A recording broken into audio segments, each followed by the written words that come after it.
Welcome, it's James Breslin, the head men's coach at Kensington Soccer Club. We're going to do a analysis of a 21-second clip from the State Amateur Cup, Men's State Amateur Cup. This is group stage game 2 of 3 against Westchester, Kensington versus Westchester. Westchester is going left to right. There's obviously their ball. It's a throw-in. I'm going to let this play out, and then we'll talk about it.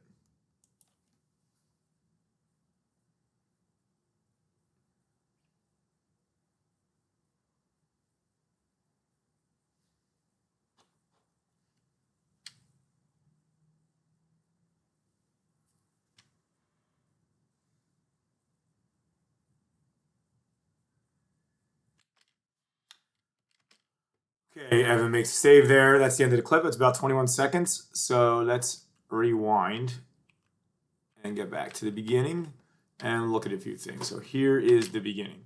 So let's talk about marking. We lost this game 9-0. So obviously we have some defensive problems that we can fix that Westchester has graciously exposed for us. So let's start with obviously Sam Quay is marking the ball. This is fine enough positioning. He's gonna we do man marking and we have a libero. So we have John Lotrain. Let's start with him. John Lotrain's in good position. What we want to defend against is keeping the ball out of the middle. Okay, so this defense, if we look at John, he's going to prevent the ball from going into the middle. We'll talk about this later, where when you're close to the goal, you want to stop the player from sealing you out and getting a shot on goal. This is different than this scenario.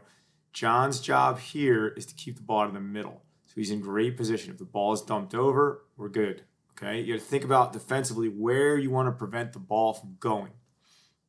And you need to be able to get there first. He's also in a position to intercept it if he tries to toss it down here. We want to look for interceptions. They come from the side, not from behind. So if we look at Hamza, this is bad positioning. If this ball is tossed over, this player has easy access to the center and can seal Hamza out. If we look at Sam Safavi, you can see that if the ball is tossed into the middle, Sam should be able to get there first and contain the ball from getting further in, from a play being made forward from the player getting turned. Luke, decent enough. Luke just needs to watch that this player doesn't spin him, like drag him in too fast, like getting Luke to run fast and then spin around them and be able to access that space. It's fine if this player receives here and Luke can just contain him. Luke should also be looking for the interception here.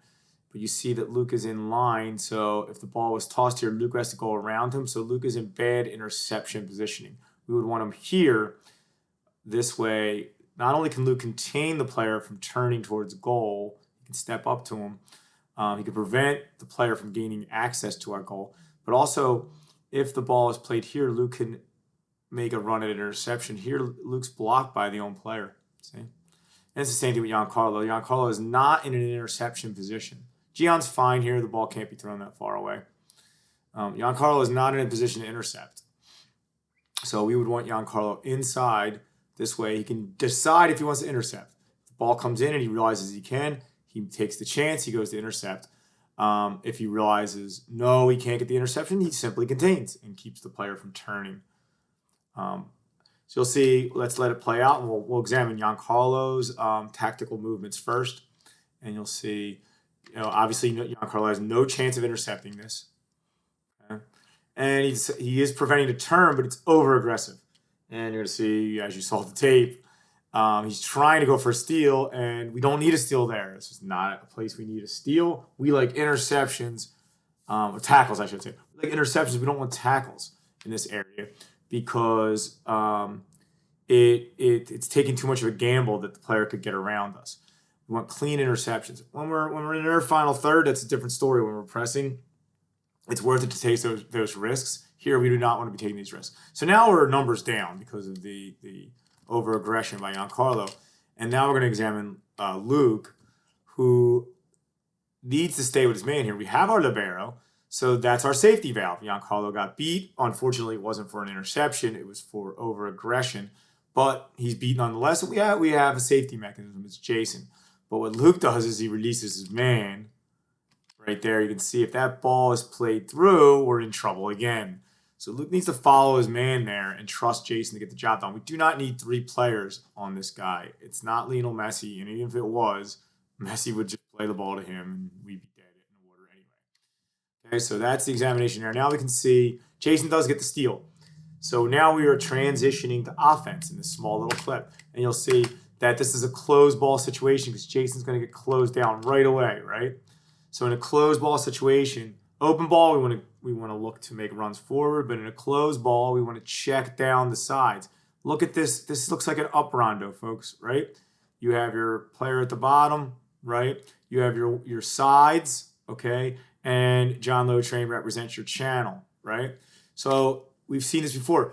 You draw the player in, and then Sam would come down to the side, and Sam's going to look to break through this window right here. Because John's over on this side. If John was right here, Sam would look to play him here. But John is sitting in the channel over here. So we go here, and then Sam would just one-touch it either to John or to Hamza. It's even better if he can get it to Hamza in a sense because as the ball is being played, John can recognize an open ball, and John can take off.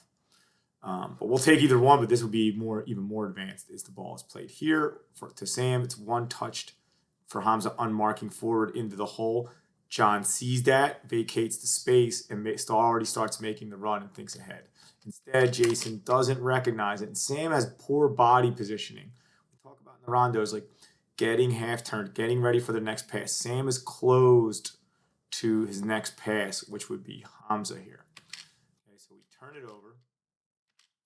So now it's a good chance to look again at our defensive positioning and how we handle a numbers down situation. So Carlos is has to cover 2. This is an easy decision for Carlos. The ball is with the front guy. If the ball was with the back guy, Carlos would still have to mark the front guy. In a previous game, the ball was here.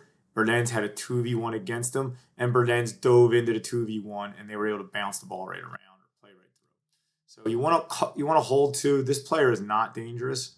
You want to get this guy, even if this player had the ball, all he can do is send a cross in. As long as we get everybody marked up, we're good. But if you come at him, he can then slip it through this man, and then we're numbers down again. So Giancarlo does the right thing.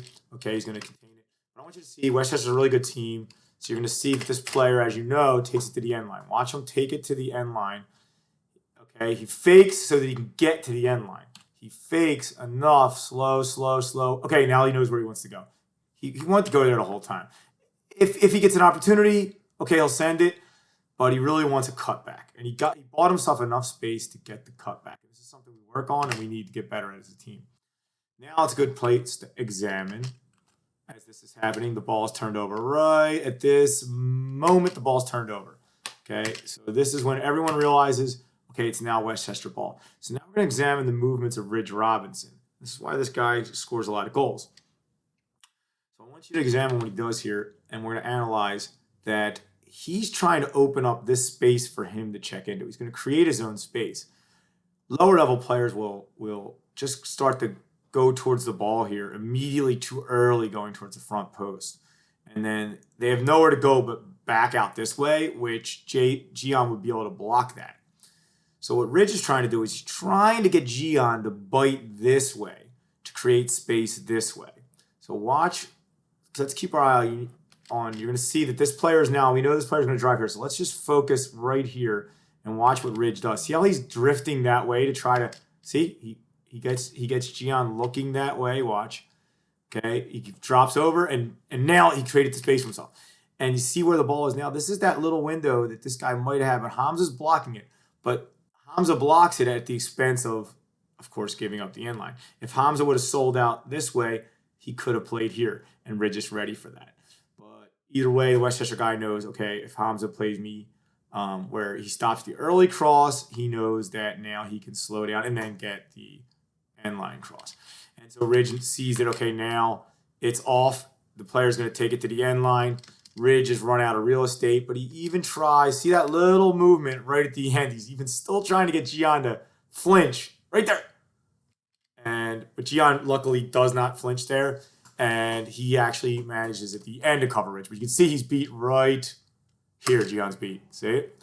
He needed to already be here. Like we talked about with John Lotrain earlier, that John Lotrain's positioning, okay, was fine. This is kind of like Gion's positioning with Ridge, right, in that last video where he's able to get a shot off and seal him out right here. This is fine for John Lotrain because John Lotrain's protecting this way. The goal's all the way over here. It's no big deal. This is the area John Lotrain's protecting.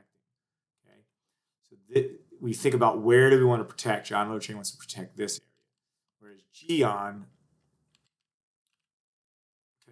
wants to protect this area and this area, but like he can protect the area on the other side by just deflecting the ball. If he allows Ridge to get into here, he can no longer, and he's behind him, he can no longer deflect the ball. And Ridge has smartly created his own space by doing this. See, getting Gian. See Gian backpedaling back that way, and look at the space Ridge created. Look at all this space, and that's where Ridge goes in. See it? Okay. Whereas if this was John Lotrain and the sideline was right here, right, this would be fine, right? But this is not fine near the goal. It's a different kind of defense. Gian needs to be able to stop him from getting the shot off. So he would have needed to have been here and just ran with then Ridge could have went to the other side, and Gian could have has at least another opportunity. You see pros do this all the time. They just deflect the ball away. Okay, so we see it come in. Now let's examine Victor, who's on the wing. So you can see Victor right here is in good position for now, but he's ball watching, so he has no idea that this left winger is gonna run in front of him as Ridge creates the space here and goes to the near post. All this space is going to open up. So the space that Victor needs to think about protecting is this area here. And Victor is very concerned about this guy over here, and that is not his problem. So watch, you see Victor ball watching, and look at this run from this player. Let's see it again, right? Watch the run. It's right around Victor, who has no idea it's even happening, and it should have been a goal. Okay? All right, but thank God we have Evan. So you can see, watch Victor again, ball watching. He should be here, and he could follow him like this, and he would have been fine, right? If he would have stayed ahead of him. Watch my cursor. This is where he should have been watching. He could have stopped it. Okay, Victor's actually fast enough to do that, but he was ball watching, and so I hope you understand this is very subtle and nuanced, gentlemen.